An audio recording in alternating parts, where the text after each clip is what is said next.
girl G here. We are right back at it. We got another review to get into. Love After Lockup. This episode gave us a little yang. You know, it was just enough to give us a little more insight into basically how crazy these MFers are. Like, I don't understand how people can just go through life making such rash decisions and not realize, hey, this is going to affect me, my family, my kids. Like, I just don't get it. I don't get it at all. Sometimes common sense, like, I get love, but don't lose logic in the whole meantime. But let's go ahead and get into this episode so we can talk about how freaking slow these people are. So we open up with Shavel and the mama waiting for Quaylon to get out. It's freezing cold. They shaking and shivering and stuff. And finally Quaylon comes out and the mom is just so ecstatic. And like, I could only imagine that feeling of being a mom and losing your son for 12 years. That must be painful. You know, watching him miss out and so much of a crucial part of his life. And they just hugging each other. She crying and Shavel over there looking like real uncomfortable. She happy, but she's like, dang, I want to hug my man, but I can't because mama's sucking up all the good, good loving and hugging. But finally, after the mom lets go, Shavel and, Quaylon start kissing. You see she turned her head. I don't think she was quite prepared for that. But Quaylon, he gets out and he's just super happy. And you can tell in his eyes that he's just ready to get started. I want to give Quaylon the benefit of the doubt. I want to give anybody the benefit of the doubt who comes out of jail. Of all the people who are inmates that are coming out, I have the most faith in Quaylon to really try to change his life. My only concern is I don't think he's going to understand how hard it's going to be. Inmates have it so bad because people, the minute they see their rap sheet, want to turn away. They want to turn their nose up at people, and that makes them end up going to reverting back to what they know. And Quaylon spent 12 years, like that's a long ass time, and for him to end up going back reverting back to his old ways, like the mom is trying to keep from that happening, which is why she wants him to move to Houston. Now Shavel wants him to move with him, but he done lied, so they eventually gonna have to talk about that. But right now they're just trying to soak up all the good loving, the hugging, him being happy that he's out.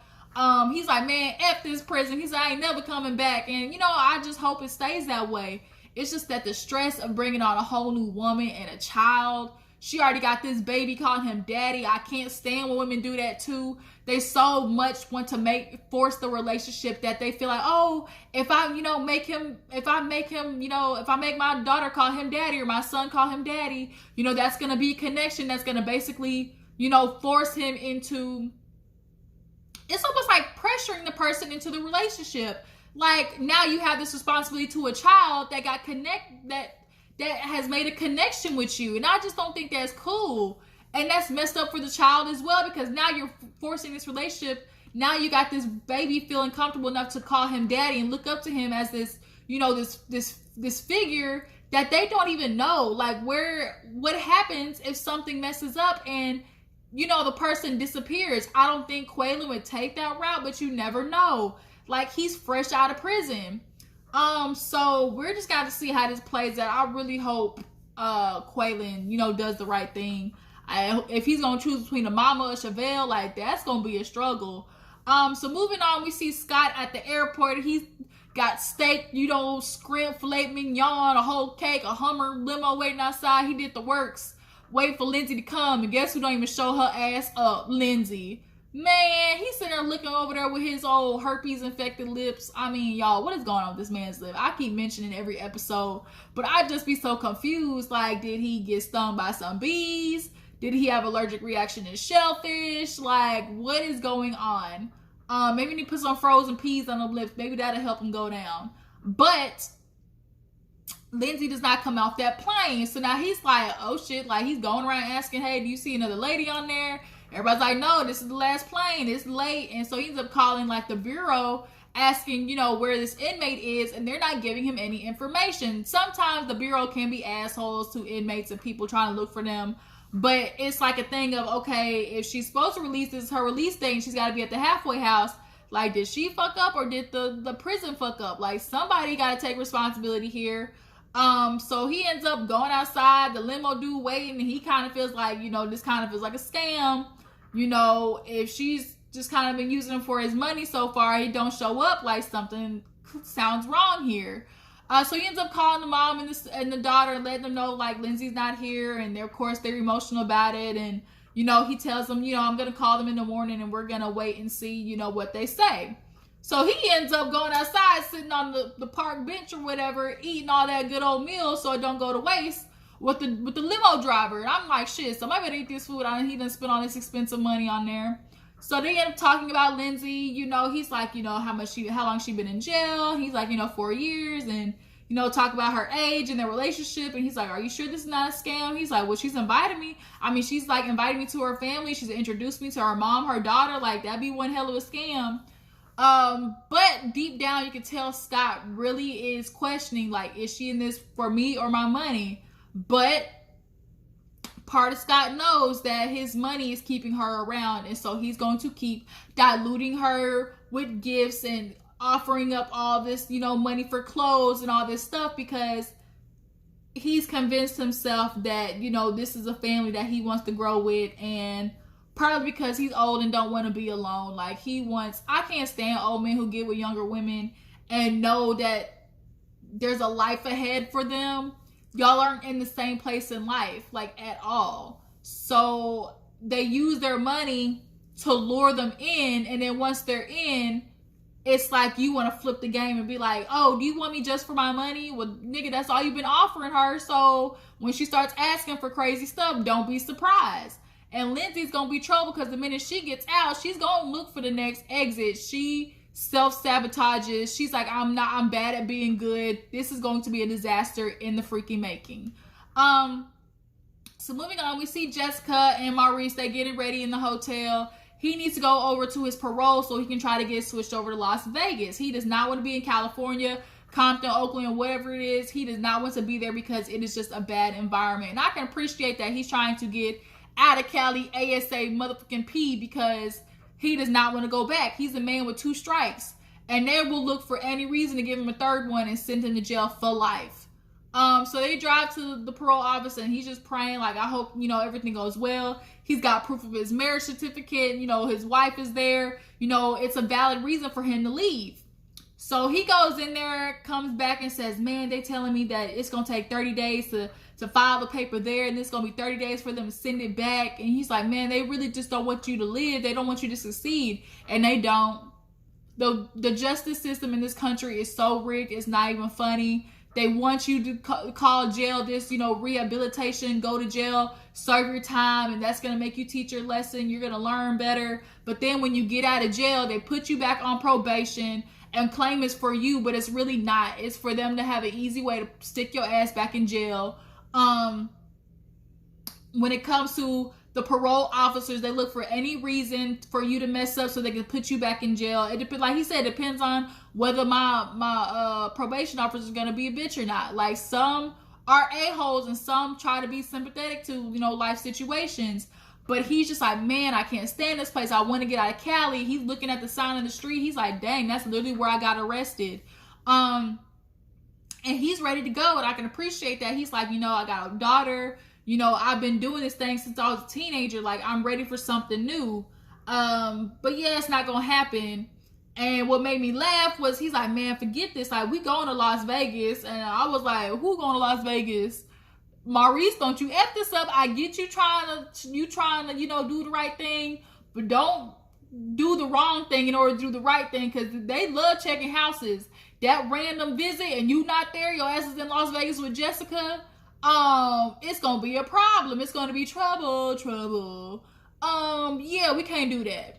He ends up calling the aunt, was like, man, they don't want to let me live. They don't want to see me succeed. And you know, the auntie's like, yeah, dang, that's so messed up. And I think, Maurice, take your ass to auntie's house and stay in there.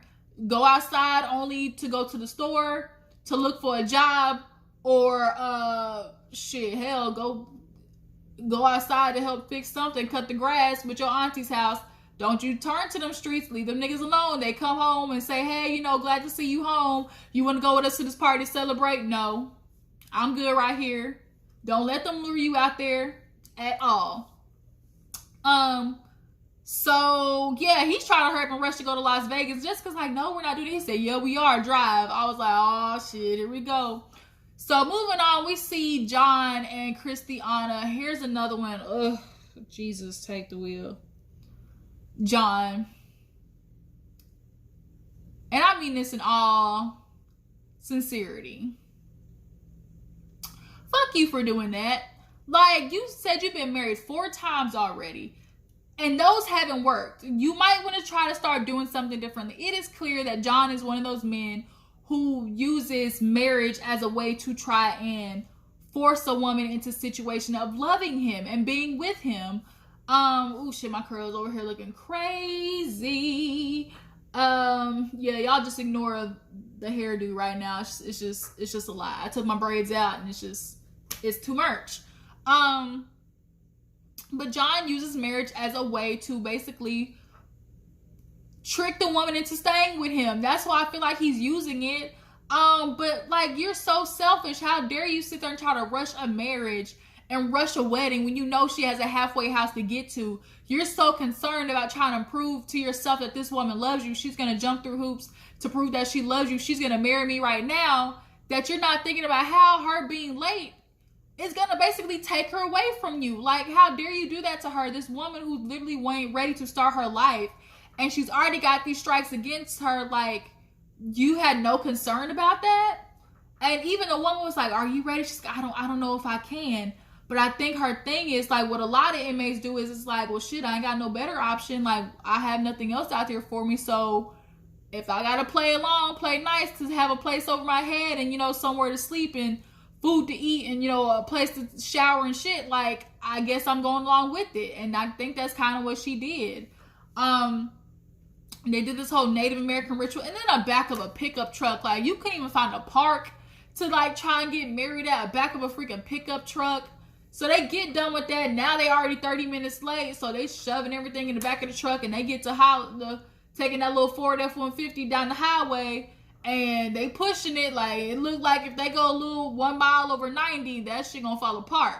But she ends up calling her mom. It was like, hey mom, you know, guess what? I'm married. She's like, oh geez. Like, John, you so messed up for doing that. You really are so messed up for doing that. I don't like you at all. Like, forget you. How dare you do that to a girl and then make her late? Like, you really couldn't wait 1 day to marry her, and then had a nerve to be like, when she was in the car, like, oh, we didn't get to consummate the marriage at the park. What was you gonna do at the park? Y'all was gonna fuck on the picnic bench or something? Like, you didn't have no time to stop at a hotel and do one type, like, you didn't let the girl take a shower. You were just gonna have sex with her with all that prison juices on her body. Like, that's so disgusting. John, get it together. So they hollering down the highway. He's like, got some change of clothes for her. And so they end up, you know, changing. She changing the car. And he's like, oh, you know, can't wait to have sex with her. Like, if I waited this long, I could wait again. Well, clearly not, because you were trying everything in the world to try her up and marry her ass and then consummate the marriage all in a matter of, 30 minutes, and you couldn't do that. So now here she is, she late. And if she has an a-hole halfway house instructor, she going right back to jail. Like, you did that. You did that. But also then, Kristianna, like, you could have said no, but you were forced into a situation that was pressure, peer pressure, you know, from him. I get it. Girl, you're trying to make a better life for herself.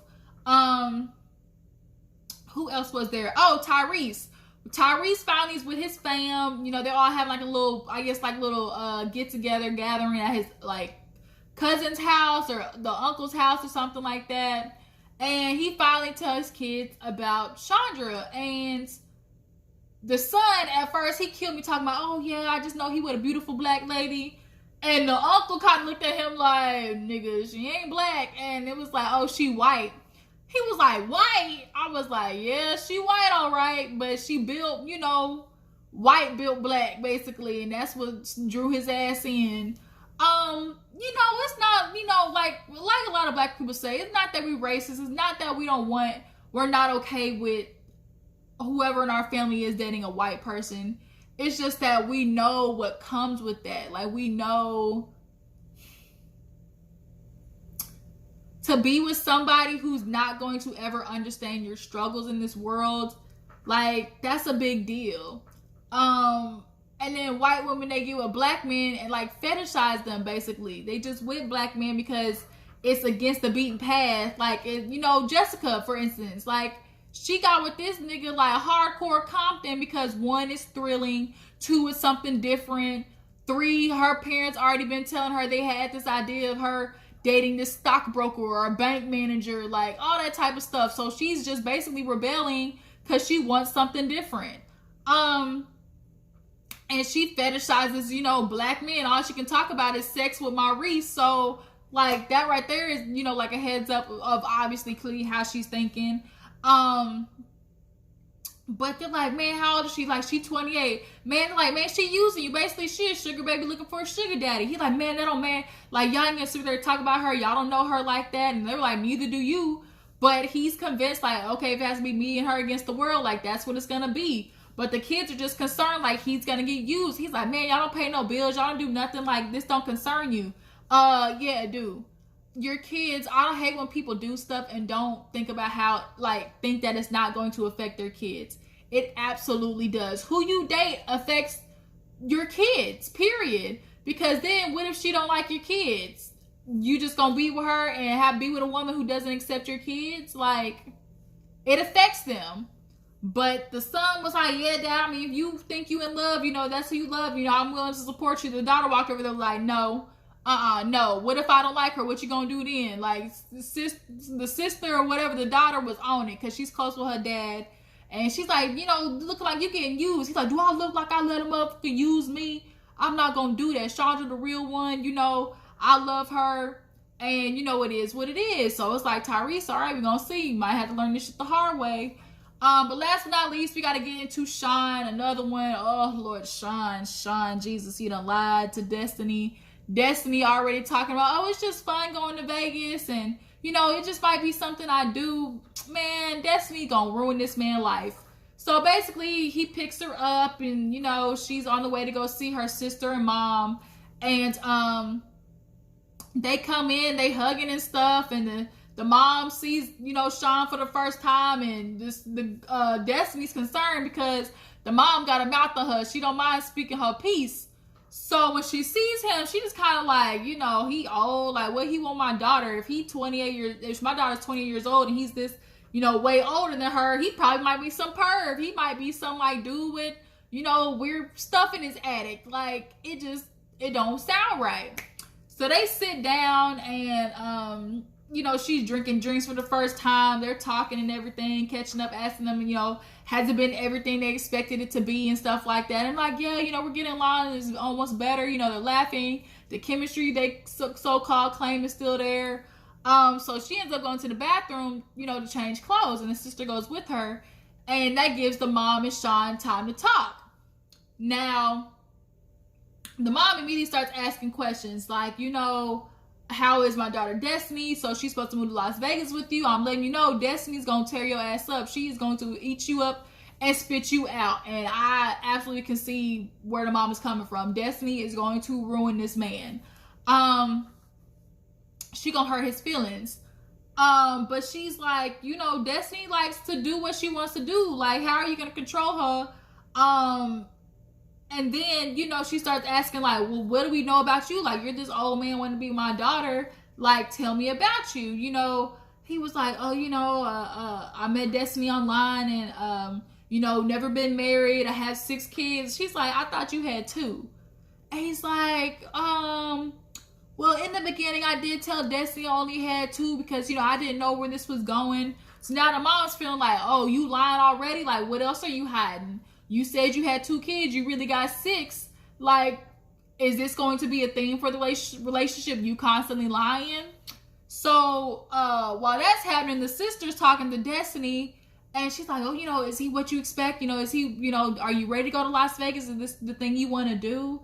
And she's like, yeah, it should be fun. Like, you know, I'm just going to go along with it because, you know, I think this would be good for me. And you can tell Destinie's basically just going along with it because she has no other plan. She has no better idea. She got a place to stay with him. You know, he's going to buy her everything for her. All she got to do is what she keeps, you know, panicking about is, I'm going to look good for you, baby. I promise I'm going to look good for you, baby. I've gained this weight. I'm going to lose it. Like, I wonder where that's coming from. that insecurity of like, oh, I'm gonna look good for you. Like, I don't have no makeup on. Like, nobody look at me. But it's just looking like this is a mess in the making. So they get back to the table and they start talking about Destinie, how she like be abusing him sometimes. He's like, man, she be beating me up in the car.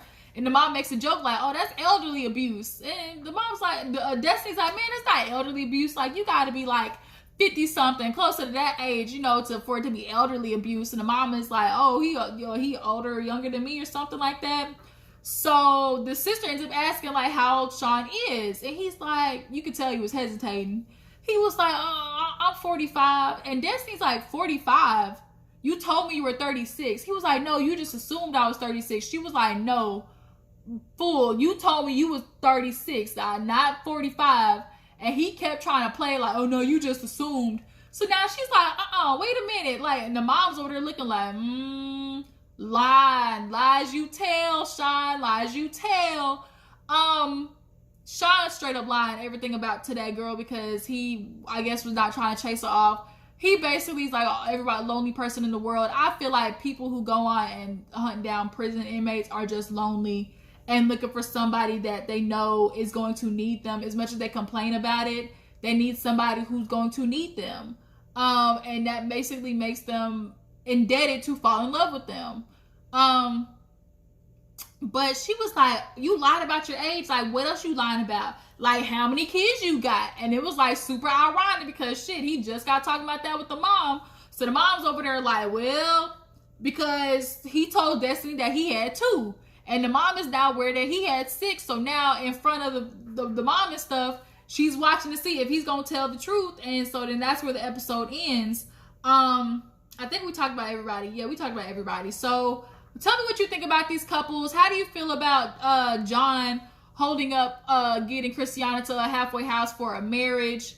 Do you think Destinie is going to run off and leave Shawn? As far as Scott and Lindsey goes, do you feel like Scott genuinely, like, deep down knows that he's being played and used for his money?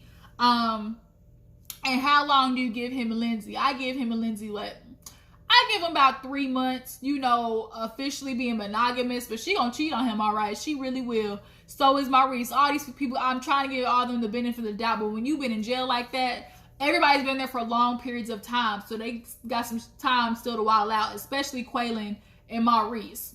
So that's been this episode, Love After Lockup. I appreciate you guys for tuning in. Make sure you drop down in the comments. Let me know how you feel about the episode. Hopefully, after I finish eating stuff like that, I'll have the energy to do an episode of Daily Squeeze, talk about this WAP video with Cardi B. Man, the lyrics in that video gave me life, okay? It's a whole lot of, in the famous words of Zoe, a whole lot of, okay? But hopefully, you know, we'll be able to get into that. I appreciate you guys for tuning in. I will check you guys in the next video. Deuces.